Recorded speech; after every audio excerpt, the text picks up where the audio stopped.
Bonjour et bienvenue pour ce premier tuto découverte d'EOL Digital Workplace, une plateforme conçue pour faciliter la communication, la collaboration et la gestion des connaissances au sein du réseau Evolis.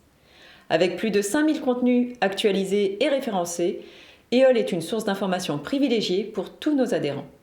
Dans ce premier épisode, je vous propose donc d'explorer la plateforme et plus précisément la partie transversale, c'est-à-dire celle qui est accessible à tous les utilisateurs. N'hésitez pas à poser vos questions en live dans le chat ou en commentaire si vous nous regardez en replay. Commençons par jeter un œil à la nouvelle page d'accueil qui a été repensée pour rendre plus visibles tous les contenus transversaux. Vous découvrez ici les dernières actus à la une et un lien Voir plus vous permettant de consulter tous les articles publiés. Ils sont tagués par thématique afin de faciliter la recherche grâce au filtre.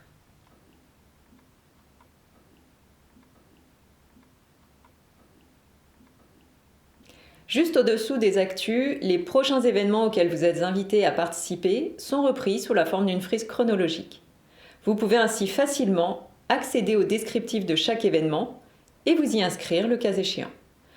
Le bouton « Exporter vers mon agenda » ici à droite vous permet de télécharger le fichier ICS pour l'ajouter à votre calendrier.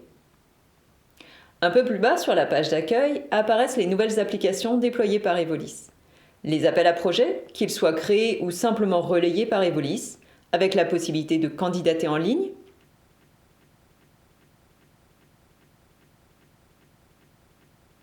Les podcasts et les vidéos, comprenant également les replays des webinaires FIM que vous pouvez visualiser directement sur EOL.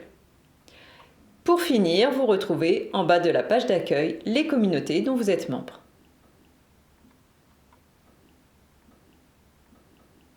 Passons maintenant à la navigation principale, qui a elle aussi été enrichie.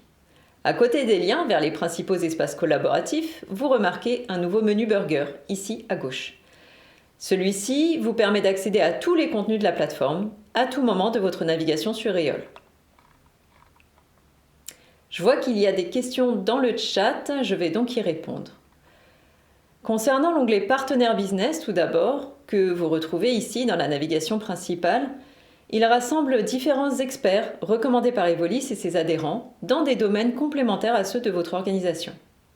La FIM, par exemple, pour vos questions d'ordre juridique, fiscal ou douanière, et d'autres partenaires pour la recherche de financement, l'utilisation des aides publiques et l'optimisation de vos coûts et charges. Des webinaires d'information vous sont régulièrement proposés par nos partenaires. Vous les retrouverez dans le calendrier des événements et éventuellement en replay dans la vidéothèque. La deuxième question portait sur le bouton en damier, ici. Il s'agit d'un menu de raccourci vers des contenus de la plateforme, comme votre agenda, vos favoris ou vos communautés. Sur un deuxième onglet, vous trouvez un accès rapide vers les sites internet et les réseaux sociaux d'Evolis. Intéressons-nous maintenant au moteur de recherche d'EOL. C'est une fonctionnalité majeure de la plateforme, capable de retrouver n'importe quel contenu à partir d'un simple mot-clé. Qu'il se trouve dans le titre pour une recherche rapide ou dans le texte d'un contenu si vous faites une recherche complète. Faisons le test. Que souhaiteriez-vous trouver sur EOL ? Très bien. Lançons la première requête.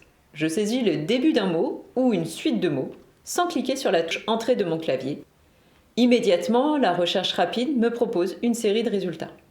Des communautés, des contenus, des articles, des PDF, des vidéos. Je vois ici le contenu que je recherche.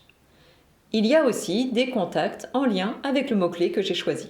Si mon contenu ne remonte pas dans la recherche rapide, je clique sur la touche Entrée de mon clavier afin de lancer une recherche avancée. Celle-ci me propose plus de résultats en allant explorer l'intégralité des contenus sans se limiter au titre. Il faut savoir que tous les contenus qui vous sont proposés sur EOL correspondent à votre profil d'adhérent, c'est-à-dire que vous avez les droits d'accès sur ces contenus, soit parce qu'ils sont transversaux et donc visibles par tous, soit parce qu'ils ont été publiés dans une communauté dont vous êtes membre. Dans le prochain épisode, nous parlerons justement des communautés et de leur fonctionnement. Merci d'avoir suivi ce tuto et à très vite pour le suivant.